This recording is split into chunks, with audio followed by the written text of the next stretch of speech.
আমার দলকে গত ৫ মাস যাবৎ শিল্পকলায় ডেট দেয়া হচ্ছে না, যেটা গত ১৫ বছরে কখনো ঘটেনি। আমরা বারবার হোঁচট খেয়ে যাচ্ছি। দেশে একটি রাজনৈতিক অস্থিরতা, সংস্কৃতি চর্চা করে অভ্যস্ত সেই জায়গাটি নিয়ে আমরা ভালো সময় পার করছি না, আমরা একটি কঠিন সময় পার করছি। তো এটা একটা দারুণ কাজ আমি বলবো। আসলে প্রত্যেকটা ব্যক্তি বা প্রতিষ্ঠান স্বতন্ত্র হয়ে ওঠে, উজ্জ্বল হয়ে ওঠে তার ভাবনার জায়গাটি যদি উজ্জ্বল হয়। তাহলে এ ঠিক এমন একটি ভাবনা ভেবেছে যে এবার তারা সারা দেশের, ঢাকা শহরের নয় কিন্তু সারা বাংলাদেশের ১৬ জন তরুণ নাট্যজন বা নাট্যকর্মীকে খুঁজে বের করেছে, যাদেরকে তারা আজকে সম্মানিত করলো।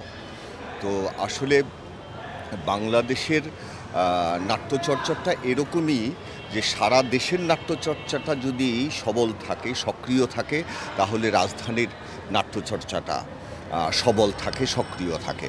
আবার অন্যভাবে বলতে গেলে আমি অনন্ত হীরা বা আজকের অনুষ্ঠানে মামুনুর রশিদ ছিলেন, আফজাল হোসেন ছিলেন, তারেক আনাম ছিলেন, আমরা প্রত্যেকে কিন্তু বিভিন্ন জেলা শহরের, বিভাগীয় শহরের মানুষ। সেখানে আমরা থিয়েটারে আমাদের ওরিয়েন্টেশন হয়েছে, সেই মানুষগুলো এসে আজকে ঢাকার থিয়েটার আমরা চালাচ্ছি। এখানে ঢাকার মানুষ কিন্তু কম, যে কারণে আমি ঢাকার বাইরে যারা কাজ করছে তাদের ভীষণভাবে শ্রদ্ধা করি। একসময় আমি নিজে ঢাকার বাইরে কাজ করতাম এবং আমি মনে করি ওইটাই শেকড়, এই কাজটাই মূল কাজ। সেই শেকড়ে আজকে এথিক পানি ঢেলেছে, জল ঢেলেছে।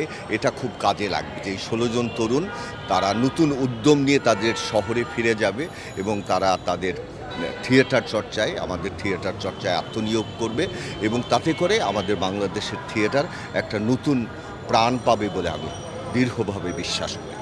আমরা বারবার হোঁচট খেয়ে যাচ্ছি।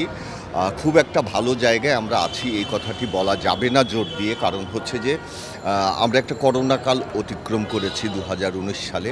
করোনাকাল অতিক্রম করে যখন দলগুলো আবার সংগঠিত হয়ে ঘুরে দাঁড়াচ্ছে, নতুন নতুন নাটক মঞ্চে আসতে শুরু করেছে, তখনই দেশে একটি রাজনৈতিক অস্থিরতা।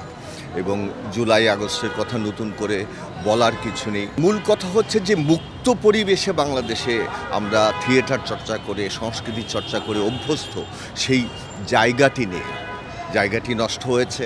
আমাদের নাট্যকর্মীরা ঝিমিয়ে পড়েছে। আমরা আবার উদ্যোগ নিয়ে তাদের জাগাবার চেষ্টা করছি। আমাদের দর্শকও কিন্তু বারবার বাধাগ্রস্ত হয়েছে, যে কারণে এখন আমরা চেষ্টা করছি আবার দর্শক কীভাবে আমাদের মঞ্চে ফিরিয়ে আনা যায়, আমাদের দলগুলোকে উজ্জীবিত করা যায়, আমাদের কর্মীদের উজ্জীবিত করা যায়।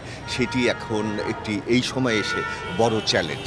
আমরা ভালো সময় পার করছি না, আমরা একটি কঠিন সময় পার করছি। তবে আমি বিশ্বাস করি নাটকের যে শক্তি, সম্মিলিত শক্তি, সেটা দিয়ে আমরা আবার ঘুরে দাঁড়াতে সক্ষম হব। না, আমরা তো ক্রমাগতভাবে উদ্যোগ নিয়ে যাচ্ছি। আমাদের নাটক বন্ধ করে দেয়া হয়েছে, সঙ্গে সঙ্গে আমরা প্রতিবাদ করেছি। শিল্পকলায় মামুনুর রশিদ নাটক করতে পারবে না, আমরা প্রতিবাদ করেছি। ৫ তারিখে মামুনুর রশিদ নাটক করেছেন। আমরা সারা বাংলাদেশের নাট্যকর্মীরা, ঢাকার নাট্যকর্মীরা মিলে সেই প্রদর্শনী পাহারা দিয়েছি।